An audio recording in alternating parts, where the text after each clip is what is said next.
So, Dan. Yes. I hear he came in today and he says, I drove home last night because we had finished recording last night because we're kind of loading up on these before the holidays so we can take next few weeks off. You said you drove home doing what?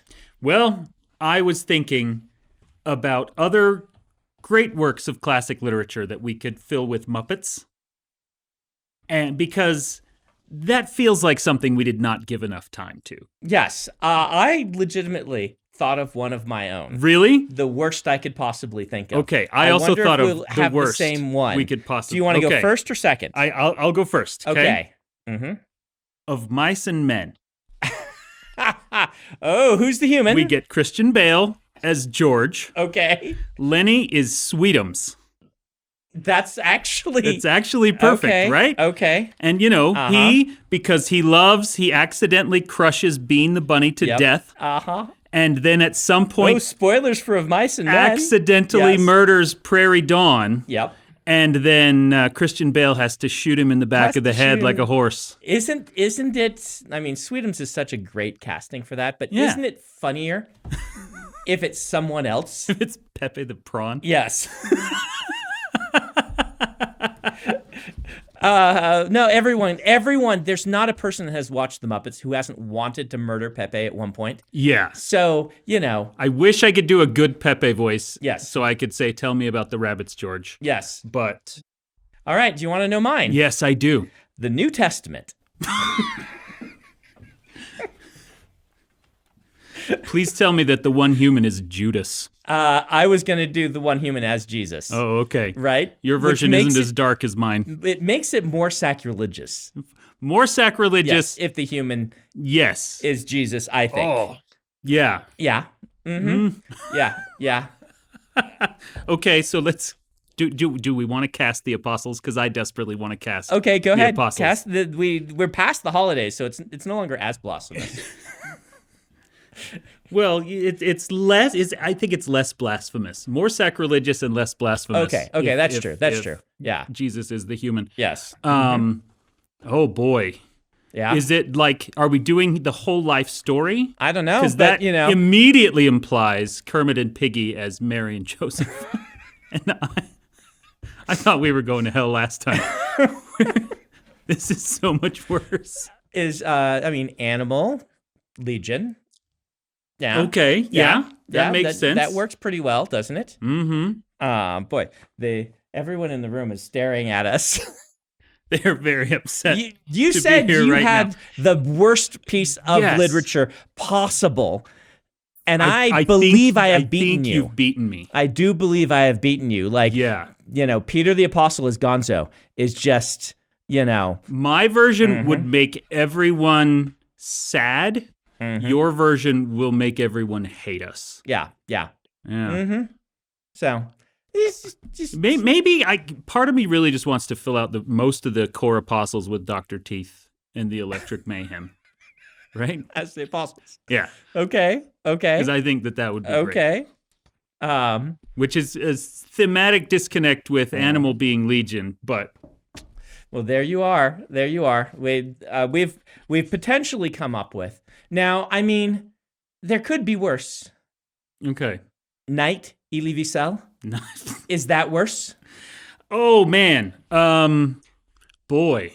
Is that so bad that we shouldn't even talk about it? That is probably, Yeah. I feel worse making jokes about Night than I do about the New Testament. So we will not do that. Mm-hmm. It's a good book. It is a good book. Mm-hmm. Obviously, the little boy would have to be the one human in it, but yeah. So but that's as far as I'll go with Night. I'm not supposed to be the one that is able to come up with the dark, twisted things. Okay. How about Paradise by Toni Morrison? I haven't read Paradise. I've only read Beloved. Beloved would also be a good one. Yeah. Paradise has one of my favorite opening lines of all time. Mm-hmm. They shoot the white woman first. Okay. And that would be a rough start to a Muppet movie. Can we talk about awesome ones? Yes. Because you say Paradise, and I think Paradise Lost with the Muppets. Paradise would be Lost with the pretty Muppets. awesome. It would be. Inferno's probably better. Dante's Inferno. Dante's Inferno is probably better because walking through the circles of hell. Yeah. I guess our main character is the human guy. Yes. Any particular casting you want for that? Because I'm go leaning through towards Inferno? Chris Hemsworth. That's not bad. Right? That's not bad. Chris Hemsworth gets taken through hell by the Muppets. Escorted through hell by the Muppets. Because I think that's actually pretty awesome. I think right? that one has legs. The thing about this is good Muppet movies are a series of wacky vignettes. Mm-hmm. And is it Achilles who takes him through? Who is it that takes him through? Now I'm portraying my. It's been forever since I read. Can't remember. Inferno. Peanut Gallery. What? Who? Assuming that you're still speaking to us. Yes. Who's the guide through Inferno? It's one of the philosophers. Yeah, it's like Virgil. Yep. Okay. Yeah. Okay. That Virgil. Gonzo is Virgil is pretty good. Yeah. Right. Yeah. It would have to be Gonzo and Rizzo. Yeah. Together. It's Virgil and... Or Rizzo's playing a different role in each of the circles of hell, and then you finally get to the center. Yeah. Rizzo's Satan. That could work. Yeah. No, that's Inferno, right? I think so. Yeah, Inferno's Satan in the middle. Yeah. No, that's Inferno, right? Okay. Yep. Okay. Similarly awesome. How is there not a Muppet Pride and Prejudice? Oh, wow. Because there's not enough female Muppets? Well, no, because I think Jane would be the human. Okay. Jane is the human. Torn between... Wait. Lizzie. Lizzie. Lizzie. Torn between, a Muppet Darcy and a Muppet Wickham. Okay. You could do you could just get Keira Knightley to reprise her role. And do the same thing. Use the same script. Just remake it completely. That's where Airplane came from. Have you heard the story of Airplane, the movie? Mm-hmm. For those who don't know, they just bought a script that was not meant to be a comedy, filmed it mostly just straight as it was in the script with jokes added in, and it works really well. And so the original was called Airport, I think. And so we just get the exact script of the early 2000s Keira Knightley, Pride and Prejudice. And then Miss Piggy is just a perfect mom. Yeah. Right? Like she's even kind of that character. So you've got Miss Piggy she's and kind of that already, which implies then that Kermit is the father rather than Darcy, which I think works. Yes. We don't romancing Kermit. Yeah. Just it's not interesting. The most Darcy-esque of the Muppets is Sam the Eagle. Sam the Eagle? But is he is too not a wooden heartthrob. to really work? He might be a better Wickham, right? Wouldn't he? Yeah, as the soldier. No, actually, he's what's his name? He's Collins. Oh, he's just a brilliant Collins. Oh, he's a great Collins. Yeah. Okay. It has been brought to my attention. You are all weirdos. Yes. Okay. So, yeah. Which Muppet makes the best Mr. Darcy then? Which Muppet makes the Sweetums? No. No, but he could be in it somewhere. He could definitely be in it. But who makes an actual, if we were doing this, it's at that point, the only Muppet with the charisma to be a lead that's left is Gonzo. Yeah. Is it funny to have Mr. Darcy be Gonzo and he's trying and he's being all aloof? Maybe the funny one is Fozzie as Darcy, who is trying to put on this very stern facade. And then as soon as she leaves the room, he's like, oh, it's waka waka. I have to start cracking jokes. I'm going crazy. That could work. Maybe. That could maybe work. I can go with that. Yeah. And we could make Wickham animal because the whole story is about how awful Wickham is, and she doesn't see it. And so it's like, which one will you choose? Here's Mr. Wickham, and he's like, or she falls for him instantly. Mr. Darcy, who's over here, trying so hard, yes. to be serious and stern. My other pitch for I think Animal is a better Wickham, but my Uh-huh. other pitch for Wickham is New Zealand, the boomerang fish thrower. Oh, yeah. Just because that's slightly soldier-esque, right? That's not bad. Yeah. That's not bad. Who plays Jane? Jane? The older sister we've got, confidant. Who are the other? Yeah. Who are the other There's not a lot of women Muppets? There's the pig they added to the Muppet talk show thing that ran a couple years ago. There's what's her name in the band? What's her name in the Who band? I now can't remember, and I She feel terrible probably about. has to be.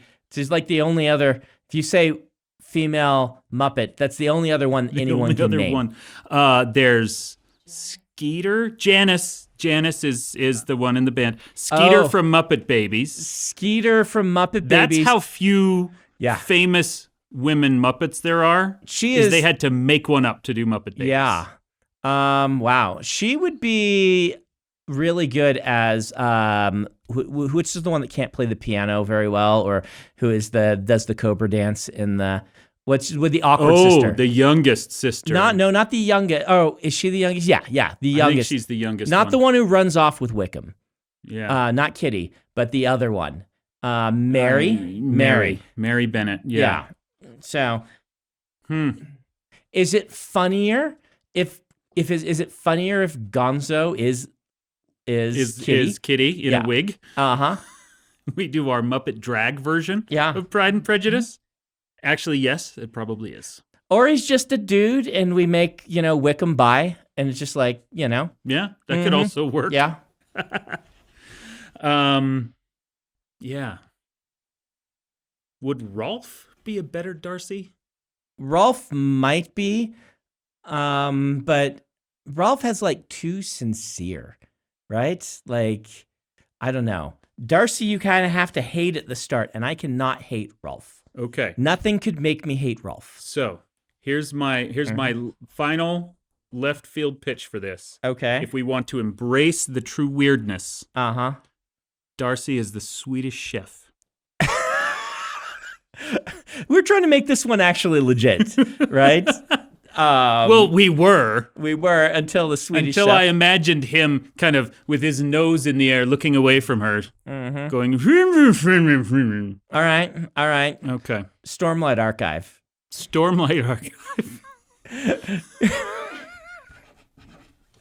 Okay. Who's the human in Stormlight Who's our Archive? one human? Who's our one human? I mean, it should be Kaladin or Dalinar or Shallan, Yes. right? Yes. I want to say that the one human is Syl because that's the worst way to do it. Yes. But okay, Yeah. The one human I think it's got to be Kaladin. probably got to be Kaladin. Yeah. If you want to tell a real story, it's Kaladin. Mm-hmm. And then Electra Mayhem is just Bridge 4. Yes. Right? Which Yeah. would be great. Yeah. Mhm. Yeah. Yeah. Dr. Teeth Yeah. as Rock. Yeah. Yeah. Floyd as Lopin. All right. Then Gonzo probably has to be Dalinar. Gonzo. Yeah. I feel bad that we're not casting Kermit in any of these main roles, but he has been a less interesting character Yeah. since the 90s. Yeah. Like, Kermit could work. as very tortured Kermit as a very Dalinar. tortured Kermit as Dalinar. You could have a tortured Kermit as Dalinar. You have to do Adolin and Renarin, right? In that case, and yeah. Yeah. Mm-hmm. Because we do have part of the Stormlight Archive is Navani kind of chasing Dalinar. Mm-hmm. And that fits the Muppet persona of Miss Piggy. It does. Man, you know who would be the best Adolin? Who? Is Sir Didymus from Labyrinth. He counts as a Muppet, right? Sure. Yeah. You remember who that is, right? He's He's the kind of the little dog guy yeah. that rides on a different dog. No, and he's great. surrounded by goblins, and he says, "Fine, I accept your surrender." Yes, That's yes. totally Adolin. He's a better Dalinar in some ways, but yeah. No, that's not terrible. Okay. Not terrible. I don't think we're getting as far on this one as Pride and Prejudice. I think Pride and Prejudice. Pride and Prejudice, Muppets. I still needs think to be real. Dante's Inferno is the best one we could do, but I don't think anyone would fund that. They might do Pride and Prejudice. Like, you could totally see them legit doing a Pride and Prejudice Muppets. Absolutely. And I think you're right. I don't think there's any Hollywood producers convinced enough of the social cachet of Dante's Inferno that they would bother making a movie of it at all, let alone a Muppet spoof of it. If they made a Muppet spoof, that they would cast Darcy as a human also. I mean, they probably would. Right. I mean, because there are Muppet movies with multiple humans. Yeah. Treasure Island, it's the little boy and Tim Curry. Yep. They do have extras. Even in Christmas Carol. Yeah. What's her name? Belle. Yeah.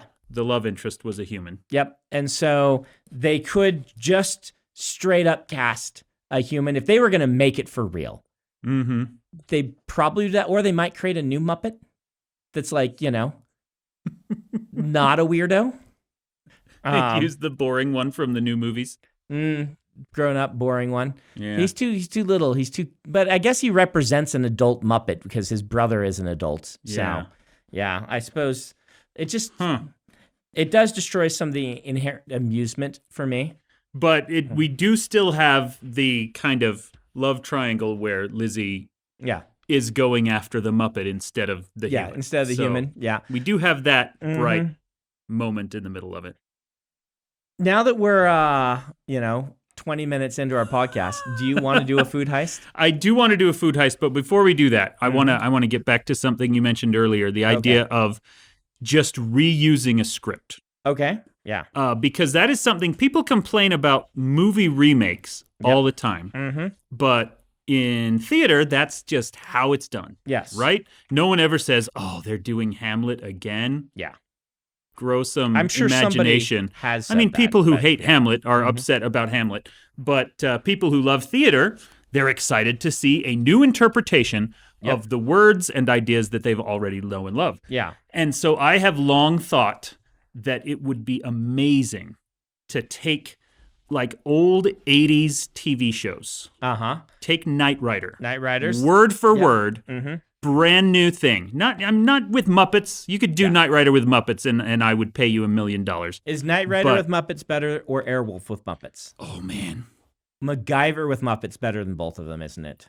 A-Team. A-Team. Oh, nope. You won. You win. A-Team with Muppets. A-Team with Muppets. Yeah. Who's who?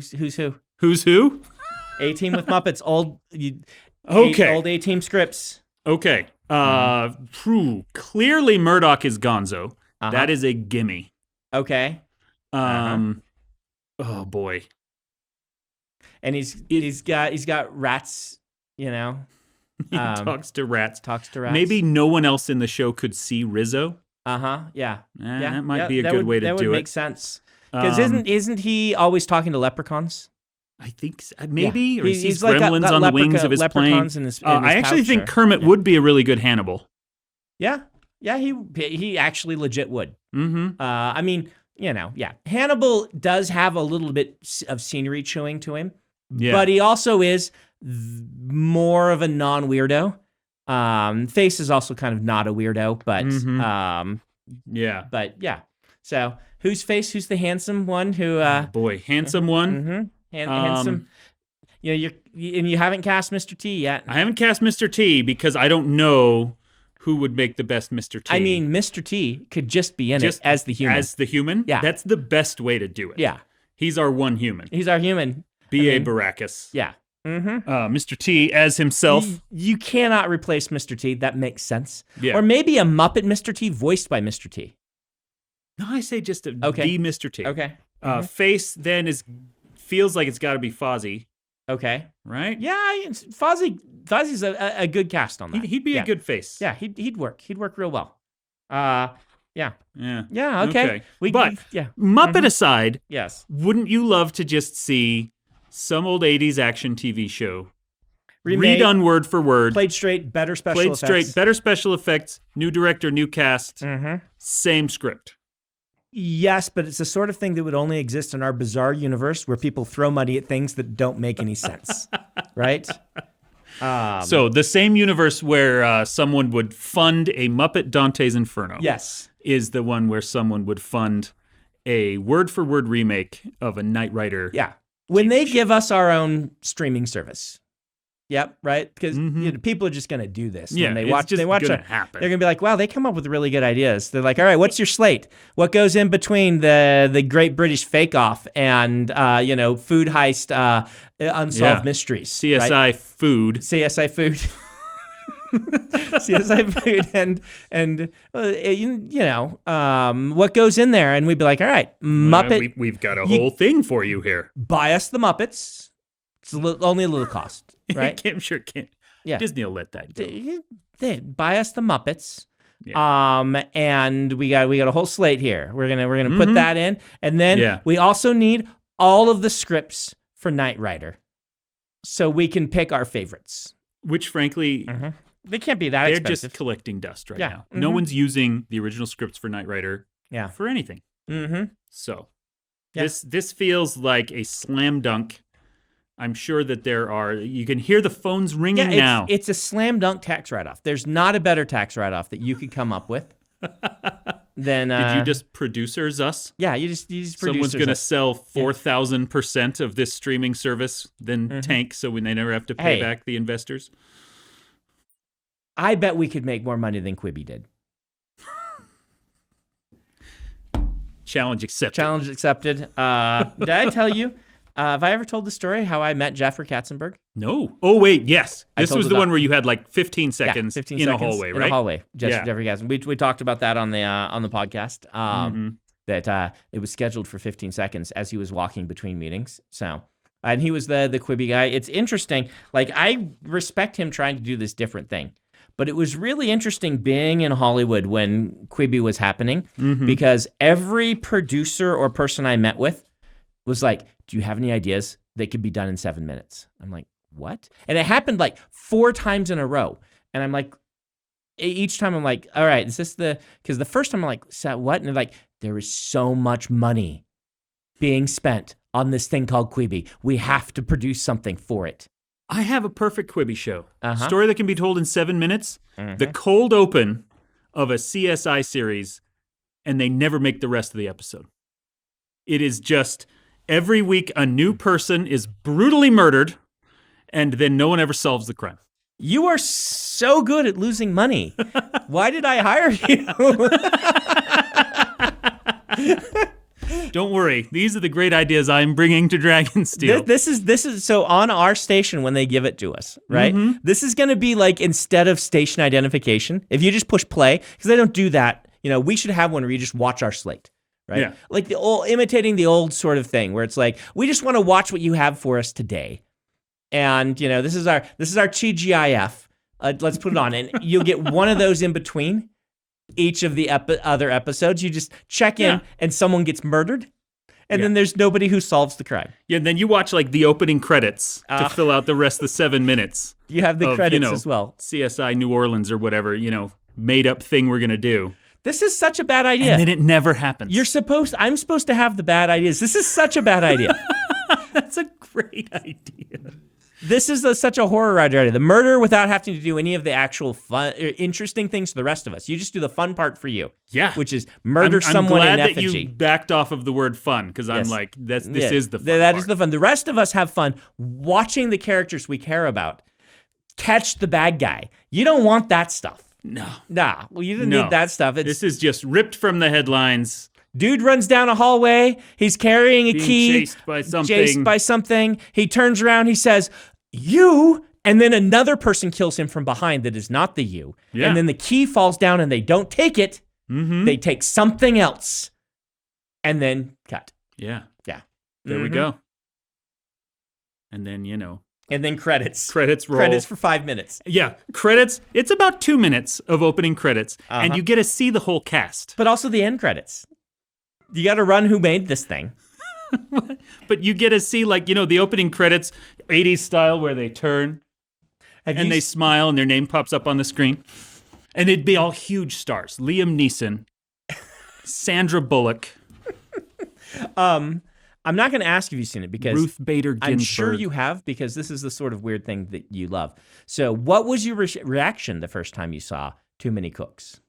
Oh, I really loved Too Many Cooks. Yeah. If you don't know what this is, I'm not going to spoil it. But go watch Too Many Cooks. My reaction was probably I enjoyed it, but it was like mounting horror and confusion, and then laughter, and then more horror and confusion. Yeah. Which is absolutely supposed to be your reaction. Yes, to that. but what was yours? First of all, I had the kind of delightful 80s nostalgia of like, oh, look, it's, they're doing a Family Ties ripoff or whatever. And then, oh, no, wait, this is so much more interesting than I thought. Oh, wait, this is way more weird than I thought. It did hit a point. I rewatched it recently and I thought, oh, this really runs out of steam, doesn't it? But then it picks up again. There's a moment where you're like, really? How long can they drag this out? And the fact that they drag it out past that point is part of what makes it work. It is. It's the same thing in a techno song where you're like, there's one or two sort of stanzas is what it is, or one or two like repeats where you're like, come on, really? And then it changes, and you're like, oh, okay. Like that making me wait made me want it, and made it more sweet when it happened. Sweet is the wrong term for Too Many Cooks, but more bemused, nauseous, bemusedly nauseous. Bemused nausea. Yes. Okay. Yeah. Excellent. That'd be a great title for our podcast. Bemused nausea? Bemused nausea. Who plays you when they decide to make the Muppets version of our life story? The Muppets version of Intentionally Blank, are you human or am I human? I don't know. Or is neither of us human? Maybe it's like, the Muppets version Octavia is human. Yeah. Boy, which Muppet? Yeah. Which Muppet are you? Which Muppet are you? Oh, man. Is there a Muppets quiz we could take? There's got to be a Muppets quiz. I just can't imagine it's a good one. Maybe we need to have a researcher find us for a future episode, a Muppets quiz. Which Muppet are you? Human Octavia. Which Muppet? If I were to guess, pre-quiz, which Muppet am I? Yeah. I don't know. It depends on what sphere of my life I am in, right? Okay. I don't think I'm a Kermit. A Muppet Show era Kermit, perhaps, when he was the person holding the madness together. That's not who I am at work, but that's absolutely who I am at home. Right. Yeah, we all wear different hats. Like I was going to say, I think I'm a gonzo, but I'm actually a Kermit, if that makes sense. I'm a Kermit who thinks he's a gonzo, or... Yeah, you're very much a Kermit here at Dragonsteel. Maybe I'm truly a Fozzie.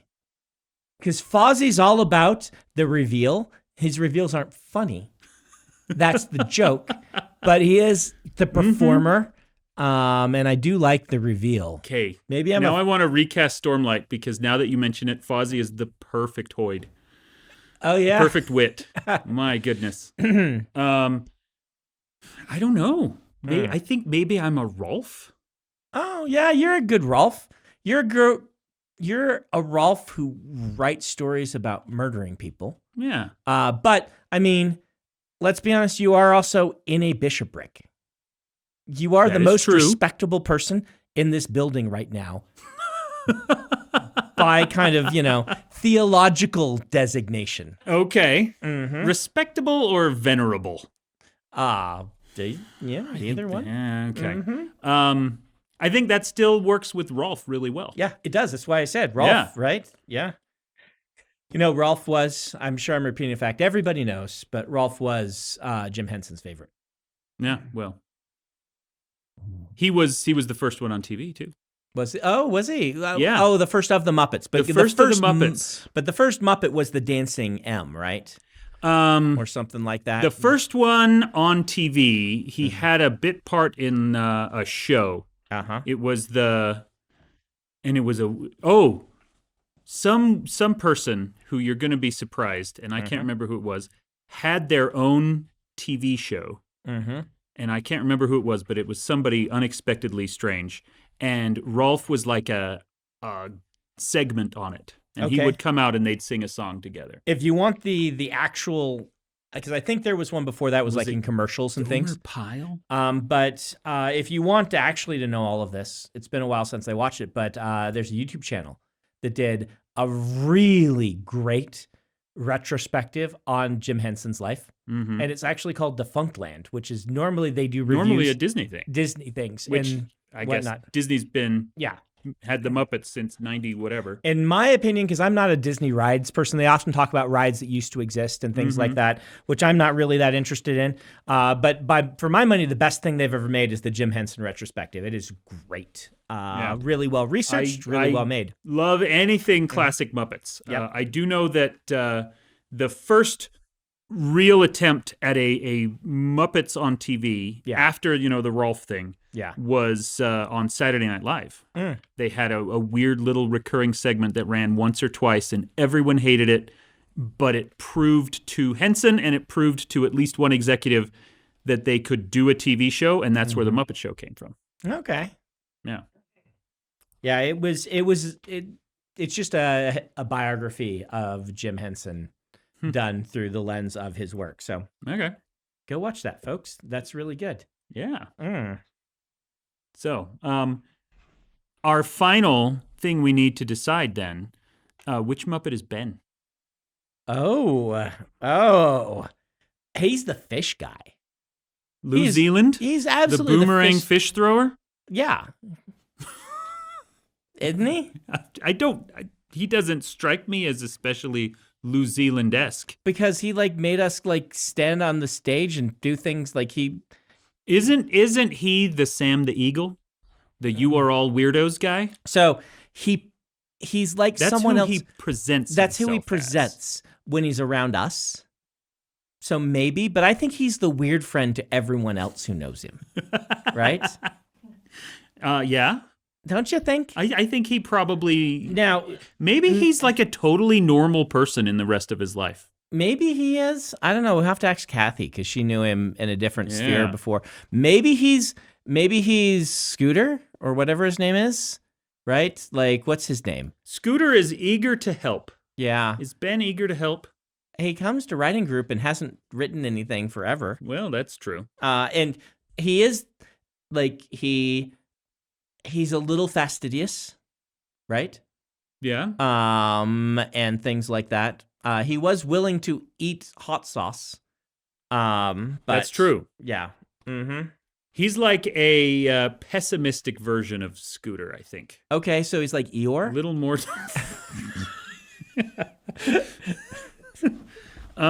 Yes. Okay. Well, he's going to watch this episode and text He's going to watch this, and he's going to text both of us. He's going to text us which he both does every episode. Every time we say something he disagrees with. Yeah. And he's going to say, obviously I am blank. Yeah. And put it in there. And okay. So he is going to pick Sam the Eagle as his Muppet. You think he is? And I think he's going to pick Rabbit as his Winnie the Pooh character. Okay. Yeah. Well, we'll see if Ben agrees with your assessments. Mm-hmm. He does spend a lot of time saying you're all weirdos, so that is legit. Yeah. Are we gonna actually do a food heist? Or yes. Okay. We'll do the food heist. This is this one is fun because this one, a bunch of stuff was stolen and they don't even know where it came from. So this happened in the Netherlands, and a community police officer pulled a guy over, saw a vehicle that was driving erratically, pulled it over, and the guy stopped very politely. And the direct quote is, "I soon thought, there is a smell to this." Now that has gone through Google Translate. I don't know what that originally was when it was in Dutch, but... that sounds like a very Dutch thing to say. Yeah. It might have just been that. So basically, and I apologize for this pun, but it's also true, something smelled really fishy. And he popped the guy's trunk, found 190 bags of salmon and 40 bags of shrimp. In the trunk. Yeah. That's in the trunk of the car. Okay. Yeah. And so Now they are trying to figure out where it all came from. They think that there are several Lidls. Lidl is a popular European kind of convenience store, grocery store. Okay. And they figure this must have come from several different branches, but at least as of the time this article was written. They were like store wrapped and things. You said bags. I'm imagining like garbage bags. No, like packages of fish, packaged fish. Is smelling fish from the supermarket probable cause for searching a person's car? Perhaps it is in the Netherlands. Yeah. Mm-hmm. Yeah. That's kind of interesting. Not here in the land of the free. Land of the free and home of the brave. Land of the brave and home of the free. So what excites me about this story is that land of the home. It didn't start because someone at Lidl reported that someone had stolen 190 bags of fish. Yes, It started with a guy just smelling a car. I wonder if they have civil forfeiture or whatever that thing is that's ridiculous that they shouldn't have. What is that? Whatever it's called. Yeah, it's like forfeiture. Forfeiture, where it's like we find you with a bunch of money. It turns out it's actually yours, but we get to keep it, which is total bonkers. Yeah. I wonder if they have like fish forfeiture. The Netherlands version of civil forfeiture like we is caught you with too much fish. Forfeiture. Yeah, you can't cross province or whatever county lines with this much fish, sir. You've got. And then they start going through the minutia of it, and they're like, "Well, if it had been pickled fish, you would have been allowed. Smoked fish, it would have been okay in this other part of the country." Yeah. Or you got to have a mix of the different types of fish, just like, you can't transport this much fish. It just your ratio of fish to shrimp is such that I am legally allowed to take all of it home. Because if I caught a guy with 120 bags of fish, I would not immediately assume it was stolen. Right? Like, you would assume he's just having like a cookout for his friends. It's a lot of fish, but I would assume like, okay, maybe he's transporting it, but was it on ice? Like, I think if it was on ice, it wouldn't have had the smell, right? Right. Like, there's so many baffling things about this story. Yeah. That he picks the fish to steal. Here's the least informative paragraph of this article. Okay. What the apparent fish enthusiast intended with it is unknown. That is still being investigated. So and there actually is nothing in here to say how they know that it was stolen. Maybe they just asked him for a receipt, like he was leaving a Costco. Okay. I don't know.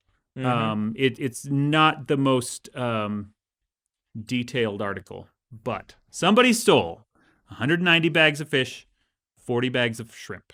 You ever been to the Netherlands?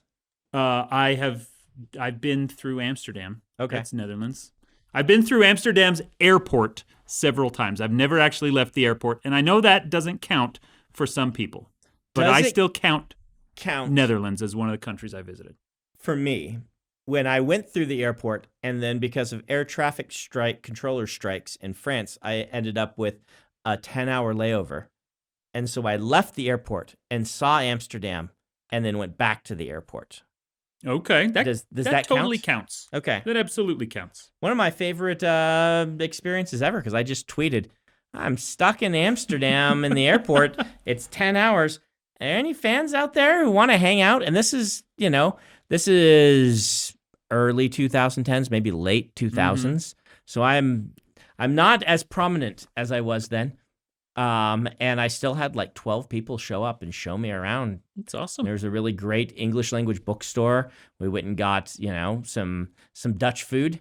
We saw, the Dam of Amsterdam. Cool. We saw all the kind of Brandon sort of things. Not the things that Amsterdam's mostly known for. No one took you out for weed or whatever? No, but, Well, there you go. Mm-hmm. The worst of those kind of layover things that I had is when I lived in Germany, I had some kind of book tour in the U.S. And then the schedule was such that I had to fly home. I was able to be home in Stuttgart for just a couple of hours.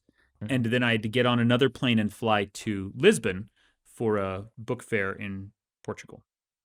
And because I was flying from LA into Heathrow, which is the worst airport.